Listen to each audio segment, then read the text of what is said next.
See, Alexander, in our history textbooks, school textbooks, they said Alexander the Great. They only got the first name, the middle name, they missed out the last name. His name was Alexander the Great Idiot. But because it was too long, somebody left out the last name.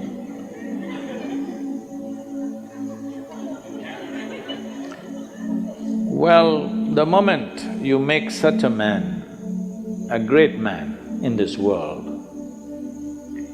then in many ways you have just destroyed the future of humanity.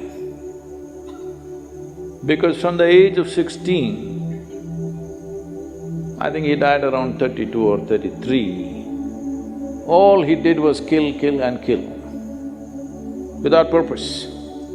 Going to new places and killing, going to new places and killing, saying, I have conquered this, I have conquered that. And he had gathered a band of young people from his native place who traveled with him to fight with him. Periodically, he executed one of them,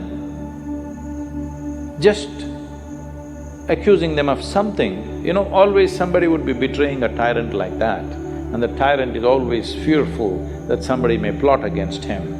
So, something they will discover and say, he did it, and a public execution of him will happen. He was very close to you, he traveled with you, everything, but you just kill him so that everybody else is in line. Periodically, he killed one of those people who were very close to him, just to set an example. This is the kind of man he is. He is death all the time, but he doesn't want to die. He wants everybody to die, but he doesn't want to die. So one reason he was pushing towards India was because between ancient India and Greece there has been lots of transaction in terms of mathematics, geometry, yoga. There is a linga in Delphi which is considered as the navel of the earth because it was consecrated as Manipura chakra. The Manipuraka is so powerfully established there, now it's been removed from its original place and it is sitting in the museum, but still bit cracked, but it's still little, badly skewed, I would say, but still so powerful after, I don't know, maybe 5,200 years or so. So this transaction was continuous for many years historically. So obviously they heard of yogis and mystics of India. So he had heard there are yogis who are immortal. So one reason he was pushing towards India was he wanted to find a yogi and learn how to become immortal. So then when he came close, when he crossed, I think Hindu Kush mountains, he crossed, right? He crossed the mountains. He came on this side, and then first thing is he sent out scouts to find what is happening out there and in case there is a yogi or a mystic, bring him. So they were looking out and then they saw a yogi sitting under a tree with just a loincloth, bare-bodied, blissed out. They went and looked at him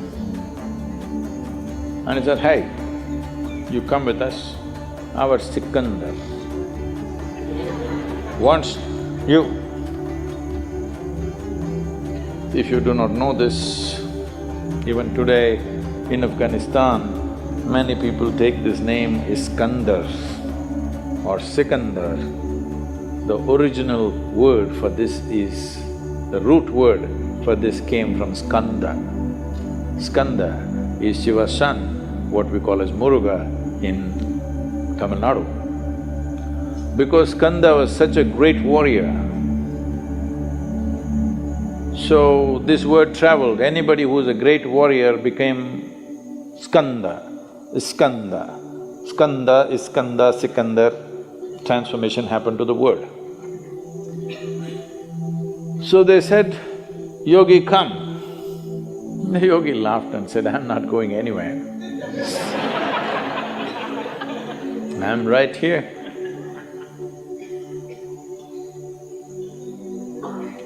Then they pulled out their swords. These are violent men. They don't think twice about taking off heads. It's not even something that, of any consequence to them. They can take away hundreds of heads in a day without any qualms about it. So, very violent men, they pulled out their swords and said, "Either you come or we'll take off your head." The yogi said, "See, I'm sitting here like this because everything that I have to do has been done. You want to take my head, you take it, but you will not get my wisdom or my intelligence. If you take my head, you can take it, you want." Then they looked at each other. They saw, see, they had never seen a man who not terrorized by the swords that they pull out, because they're not pulling out in bare, empty threat. They can take off heads, they're very good at it. They had never seen a man who's not terrorized, he's saying, "Okay, take my head." No, this guy must be really immortal. If somebody says, "Okay, take my head," he must be immortal. Then they try to coax him, "Please come." He said, "No, if he wants, let him come. He wants to know about immortality, let him come." Then they said, "Oh, he knows about it, so let's not damage him in any way." And they went back and they told Alexander that, "We found the man, but he's not willing to come. So he is not a home teacher, you have to go to him, he's a school." So he himself came. So Alexander sat on his horse and with great authority you spoke, "It seems you know about immortality, I want to know about it." The yogi looked up at him and said, "First get off that stupid horse." You sit on an animal which is less intelligent than you and suddenly you become like this. You see, I don't know, the moment people sit on a horse, somehow they think they're something. If you manage to ride an animal which is far more intelligent than you, then something.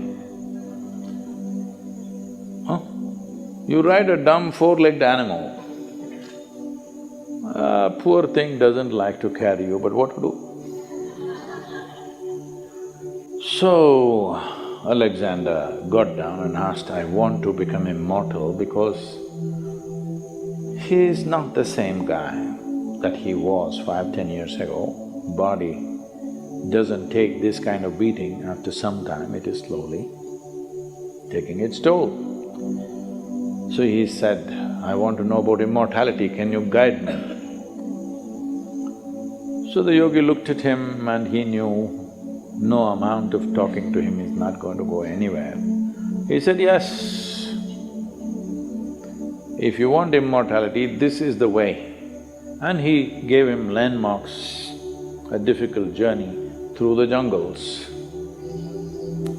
All these landmarks you follow, there you will find a small cave.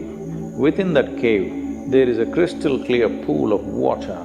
You drink a handful of water, you will become immortal. So he started out with his soldiers. Then as he followed, after 3 days, all these landmarks were coming true as it has been described. Then he looked at these 5–6 soldiers who were with him. If these guys also drink, if they become immortal, then how to deal with them? Because all your life you dealt with everything with putting the fear of death into people. Now if these 5–6 soldiers drink that water and they also become immortal, this is going to be a disaster, no control. 5 immortal people on the planet, not good. Just, I am immortal, this is good. So he said, you stay here. He left them for the last leg of the journey and he went by himself. Then he found that cave. Within the cave, he saw a pool of crystal clear water. He rushed in and he was about to drink.